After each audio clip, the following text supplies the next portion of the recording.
Salam dan bahagia, Ibu dan Bapak guru hebat di mana saja Anda berada. Pada kesempatan kali ini, saya Sujianto, peserta pendidikan calon guru penggerak angkatan 6 dari Kota Batu. Pada kesempatan kali ini, saya ingin memberikan sebuah paparan tentang koneksi antar materi yang pada kesempatan ini sampai pada modul 3.1, yaitu pengambilan keputusan berdasarkan nilai-nilai kebajikan sebagai pemimpin. Tapi yang pertama ingin saya sampaikan bahwa ternyata pengambilan keputusan sebagai seorang pemimpin ini masih ada koneksi dengan yang disebut Pratap Triloka, yaitu dicetuskan oleh Ki Hajar Dewantara ing ngarsa Sung Tulodo ing madya Mangunkarso Tutpuri Handayani.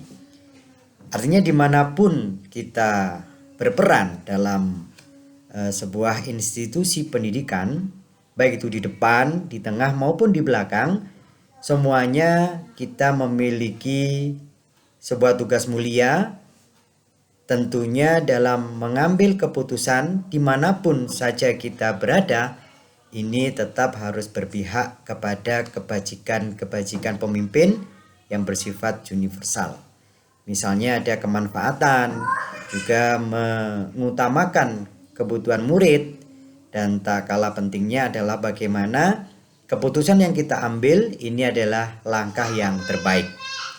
Nah, kemudian jika kita kaitkan dengan pengaruh terhadap prinsip-prinsip, tentunya nilai-nilai yang tertanam dalam diri kita ini dipengaruhi oleh banyak sekali faktor.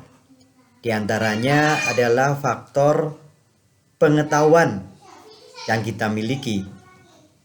Untuk bisa mengambil keputusan yang terbaik, kita harus memiliki pengetahuan atau kompetensi yang mumpuni, di mana keputusan yang kita ambil tersebut tentu nanti berdasarkan nilai-nilai kebajikan yang sudah kita miliki.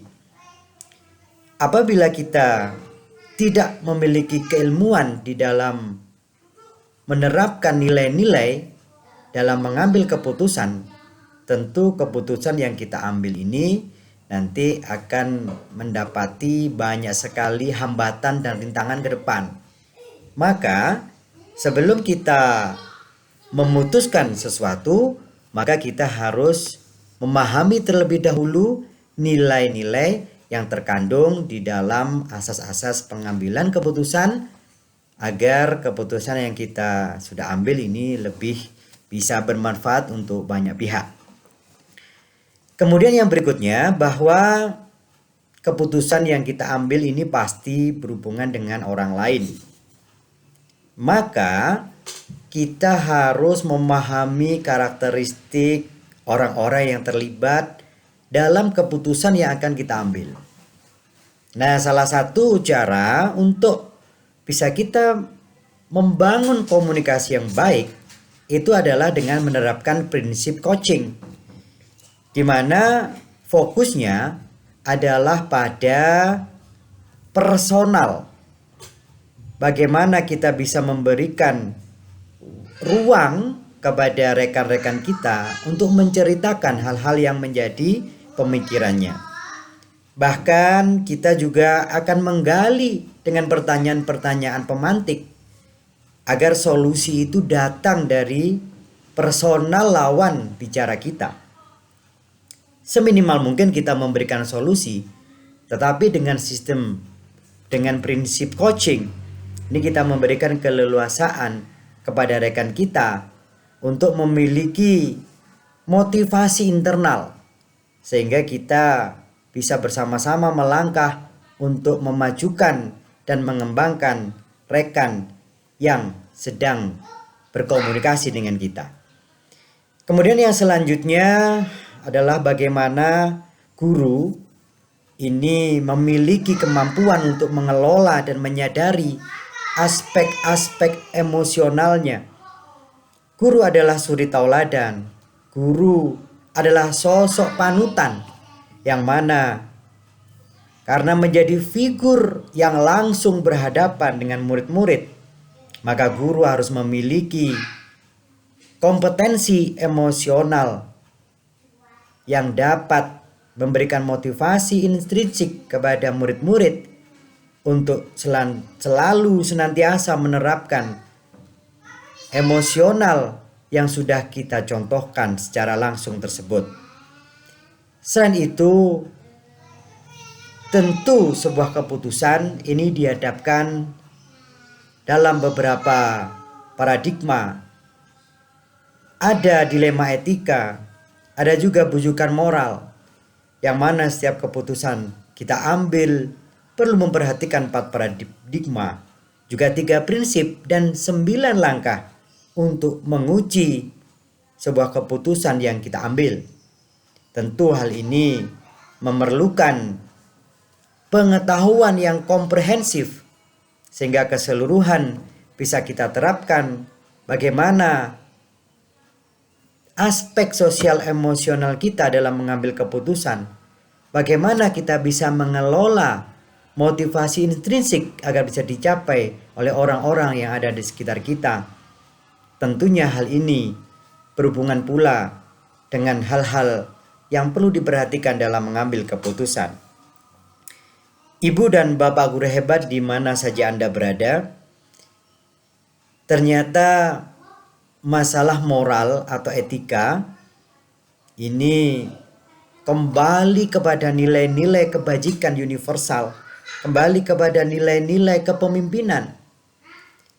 Terlebih lagi dalam kurikulum Merdeka atau bahkan kurikulum 2013, semuanya menitik beratkan pada pendidikan karakter.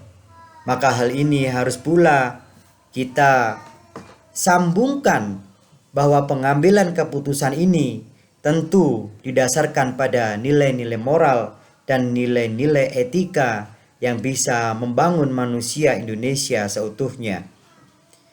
Ibu dan Bapak guru, tentunya pengambilan keputusan yang tepat ini akan membawa suasana, membawa ekosistem satuan pendidikan kita ini semakin kondusif, semakin aman, nyaman, damai. Semuanya bisa mengembangkan potensi sehingga bisa juga kita akhirnya mendampingi murid-murid untuk tumbuh kembang sesuai dengan kodratnya, baik itu kodrat alam maupun kodrat zaman. Tentu hal ini tetap kita fokuskan kepada sumber daya dan aset-aset yang kita miliki. Seorang pemimpin tentu memiliki visi misi ke depan, terutama untuk murid-murid, sehingga tumbuh kembang mereka bisa terkontrol dengan baik, dengan satu harapan bahwa kelak di masa depan murid-murid kita bisa mencapai kebahagiaan setinggi-tingginya, bisa mencapai kebijaksanaan setinggi-tingginya, sehingga dia bisa memimpin dirinya sendiri, sehingga mereka bisa membawa lingkungan sekitarnya menuju ke arah yang lebih baik dengan kesadaran emosional dan kesadaran sosial yang tinggi. Tentu kita sebagai seorang pemimpin pembelajaran, kita harus memahami 4 paradigma pengambilan keputusan.